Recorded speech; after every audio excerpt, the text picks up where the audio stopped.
In this tutorial, I'll show you how to build a Vite plugin from scratch. So we're going to do this in Typescript, and we're going to be building a real Vite plugin that can go into a Typescript file in your project and replace a string at build time. We'll also define a global variable during the Vite config step. So if you want to follow along with this tutorial yourself, then check out my website, Train to Code. I've got an interactive browser-based tutorial version of this where you can edit it in the browser, change your own code, and build it along step by step. But anyway, back to Vite. So if you've not used Vite before, then it's a modern front-end build tool and development server. So it basically replaces things like Webpack, and it's designed to be fast. Vite is French for fast. So Vite feels almost instant when you start a new dev server, you reload a page, even on fairly large projects. But it's not just fast, Vite is also extremely extensible.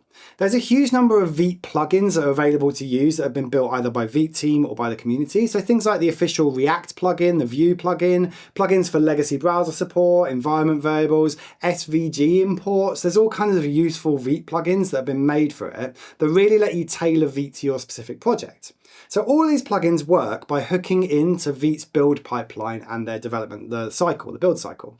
So this is why learning how to write a Vite plugin is a really useful skill, because once you understand the plugin system, you can customize Vite to fit your project entirely, make a bespoke version of Vite. Instead of like bending your project to fit the tool, you can adapt the tool to fit your project. So before we start writing code for this, let me just explain how the Vite plugin lifecycle actually works. At a high level, a Vite plugin is just an object with a name and a set of optional hook functions. Vite calls the hooks at different points in its lifecycle, and your plugin can respond to any of these events. So this diagram here shows the lifecycle and the stages that the Vite development server goes through. And so some of the events in here in blue, you can implement in your code. So your plugin basically hooks into some of these events we've got here in blue. Now there's a bunch of these lifecycle hooks, there's more than I've just put on this diagram, but the Vite documentation page shows all of these, and I'll link that in the description of the video. We're just going to use a couple of the more common hooks inside this tutorial. So the first important hook is the configuration step. There's a couple of hooks in there that we can use. So when Vite starts up, it loads your Vite configuration file and it resolves all of your plugins. So during the configuration phase, hooks like the config hook and the config resolved hook, that's where you can read or you can actually modify the Vite config itself before you go off and actually start doing things. So that can be a useful thing to do in a plugin, and we'll do that in a second. And then once it's configured, it moves on to the build step, which is step 2. So during the build step, this is where most plugins do their work. So there's hooks in here like resolve ID, which changes where the content comes from. So you could redirect an import if you wanted to, or you could create like a virtual module that doesn't exist on disk, or actually just intercept how a file is loaded. After that comes the transformation hook. So there's a hook in there called transform, and that's where you receive the contents of a file as a string, and you can modify it before it's sent down to the browser or sent around the pipeline. So this is how plugins can rewrite code, and they can replace strings inside the file. So multiple plugins can transform the same file, and they run in a predictable order. So all the plugins will go through this transformation step if they've hooked into that step there. And then there's a couple of extra phases that we aren't really going to look into in this course, but just so you know, there's a dev server phase. So you can use hooks like configure server and handle hot update, and that allows you to just tap into things like how hot module replacement works inside Vite. And then lastly, you've got the production build. So when you do a Vite build, you either run it in dev mode or you run it in production mode, which is like when you're building a production bundle. And so a lot of these Vite uses rollup under the hood. So you can put rollup hooks inside here as well. So things like generate bundle and write bundle. This is where plugins can inspect and modify the final output. So they can take files out or analyze the bundle before it's written to disk or any of that sort of stuff. But the key idea to remember here is that Vite plugins are event driven. So you're responding to these lifecycle events, and as Vite moves from configuration to module resolution to transformation to serving, once you understand where each hook runs, then you can be very, very intentional about what your plugin's actually doing, and then you can decide what it's actually going to do. So that's a life cycle. Now let's actually start writing some code and building a plugin. So we'll start by creating a Vite app that we can create a plugin for. So go into new directory in your terminal, and we're going to run npm create Vite, and we'll get the latest version, and then we'll give it a name. We're just going to call it Vite plugin, but this will be a new Vite application. So we'll go through all the steps here. We're not going to select a framework for this tutorial. We're going to select Typescript. We will not use roll down this time, but you can do it, it still works. And then we'll just install it with npm and we will start the process. So we go through here, it's creating a new folder, it's creating a new Vite application. We're going into that folder and you can see it's given us a localhost URL. So it's done the npm install, it's done the npm run dev, which will do a Vite dev server. And then we can just open this in the browser and you can see this is our new boilerplated Vite application and it's working perfectly fine. So what you love about Vite, that took less than 5 seconds. So there we go. So we've got a Vite application. What we can do now is open this up. So I'll just Control C out of that dev server and we'll open it up in VS Code and we can start building a plugin for it. So this is the code for our new Vite application that we just created from that command. You can see it's got our tsconfig, package.json, then the index.html is the kind of boilerplate HTML that it starts from. And you can see inside index.html, it's got a script tag, which is loading main.ts. Main.ts, we didn't choose a framework, so this is just a vanilla JavaScript application, which is using a template string and to add some kind of client-side code into the DOM. So this is a good starting point for our application. We've also got a little bit of client-side code here that we're not really going to touch, and some CSS that we're also not going to touch.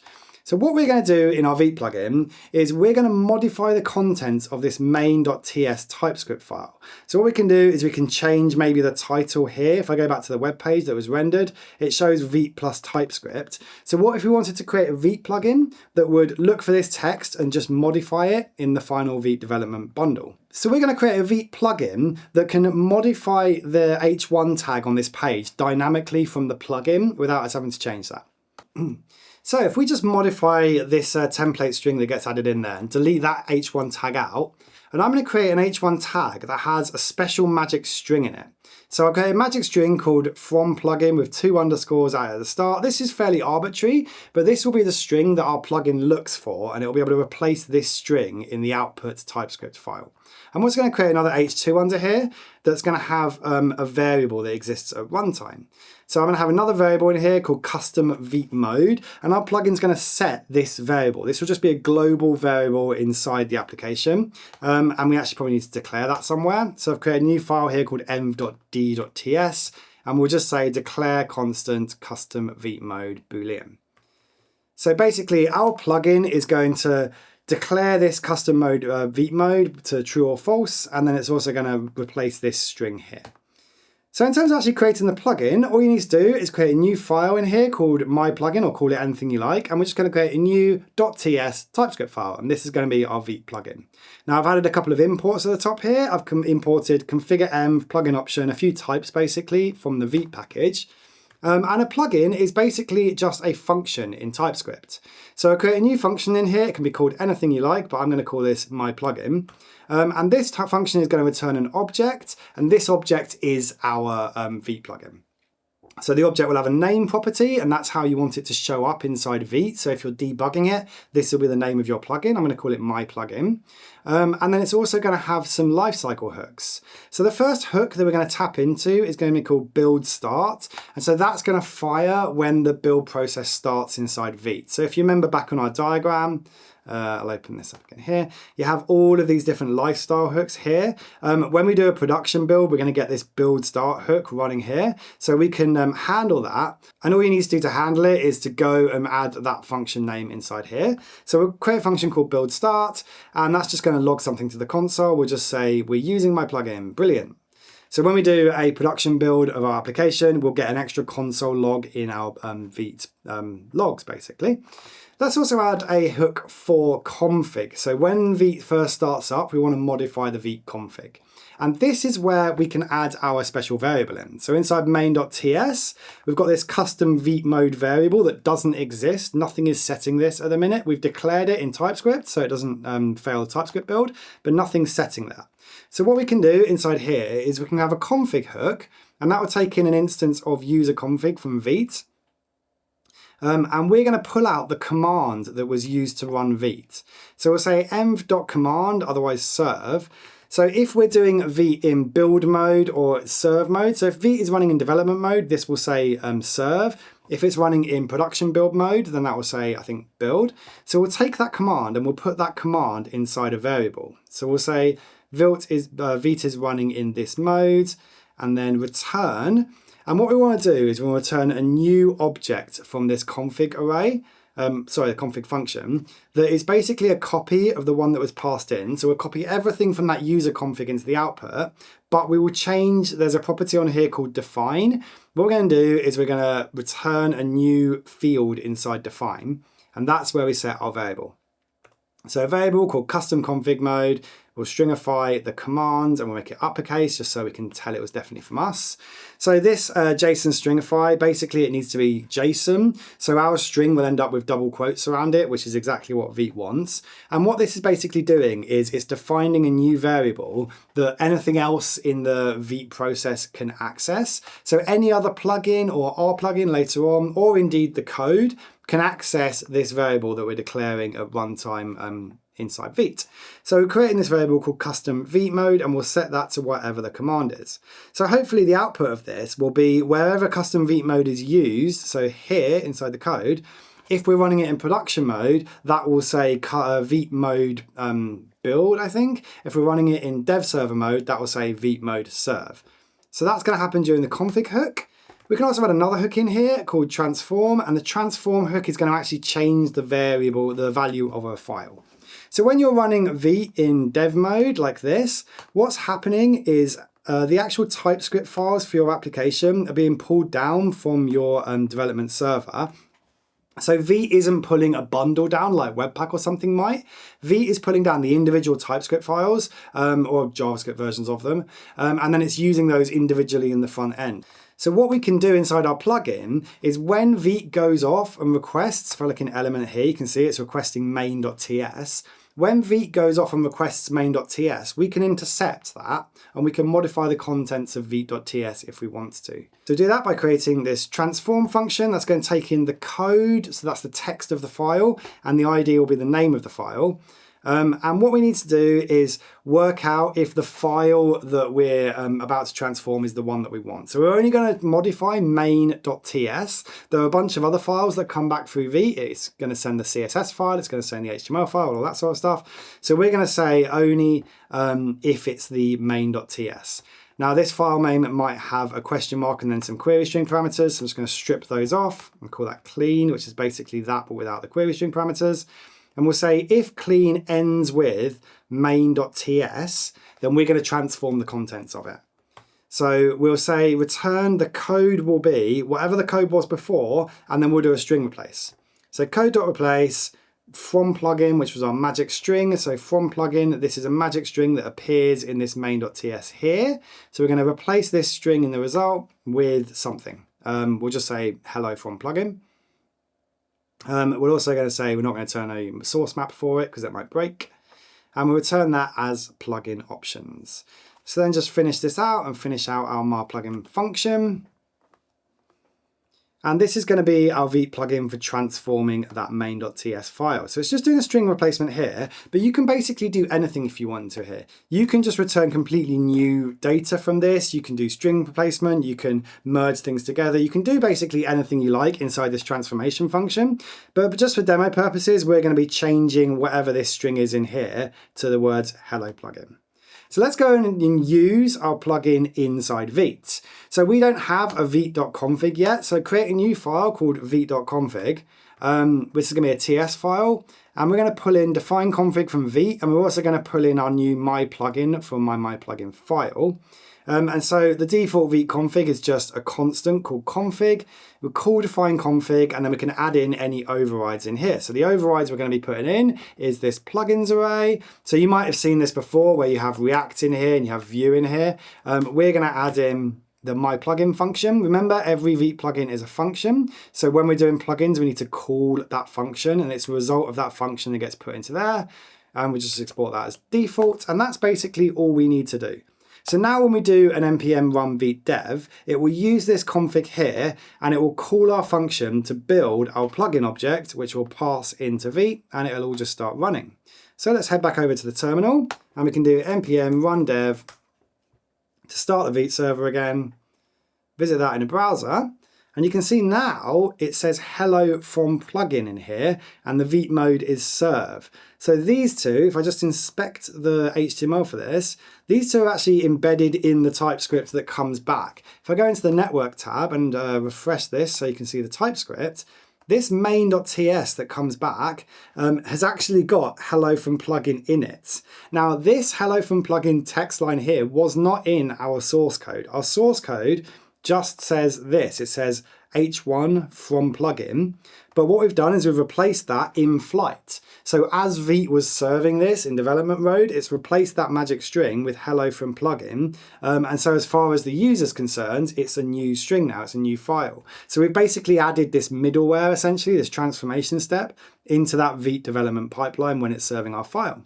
It's also passed in a value for custom Vite mode. So custom Vite mode in here is serve, and remember we made it uppercase. That's because serve is the Vite development server. If we went and created a production build, so I'll control C out of that and do npm run build, then you can actually preview production builds in Vite. So we'll build that and we'll do npm run preview. That'll preview our production build, and you'll notice it will give you a different localhost URL here. So previously it was 5173, now it's 4173. We'll open up that, and there Vite mode is build. So in our development version, the Vite mode was serve because that was what the command that was coming in was called. And in our production version, the Vite mode was build. And it's also worth noting that in the production version, we don't get that index.ts coming down. We get a final package coming from Vite. But because the production version still did the transformation step, then even our production version has got hello from plugin in here. So the production version has used the same transformation step as the development version did. It's just it's bundled it into a Vite bundle. Like here you can see this is an actual Vite JavaScript bundle, whereas here it's returning the code as it was basically, but it's the same process. So our plugin now has tapped in to the serving and the building of that TypeScript file, and it's modified the contents of that TypeScript file, and it's also added this custom global variable. If I take this and put this onto the console, then you can see I can access that from the browser because it's been added into the application as a global variable in JavaScript. So that's basically it for a Vite plugin. We've only added 2 hooks into our plugin here. We've got the config hook and the transform hook. But if you go into the plugin API part of the Vite documentation, you can see there's loads of hooks that you actually, Vite specific hooks here. There are loads of other hooks that you can tap into if you wanted to. So things like partial config plugin, this one's got config resolved is another one as well. You can add any of these functions into your Vite plugin in here. Because we've typed the result of this return as a plugin option, then you will get IntelliSense on this. So if I put a comma here and then do control space, then you can see in here all of the other things that are available. And so you'll be able to add in using TypeScript, for example, config resolved like this. You can see that TypeScript has helped us. It's pulled in the config object, and you can do stuff on here using IntelliSense. So TypeScript will help you when you're writing Vite plugins. If you type your return type as plugin option, it will help you just know what hooks are available and how you can use them.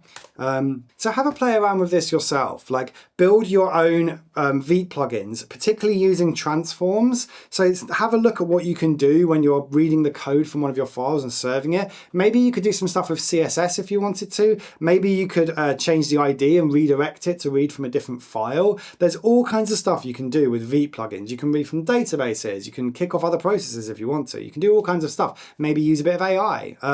That's quite an exciting idea.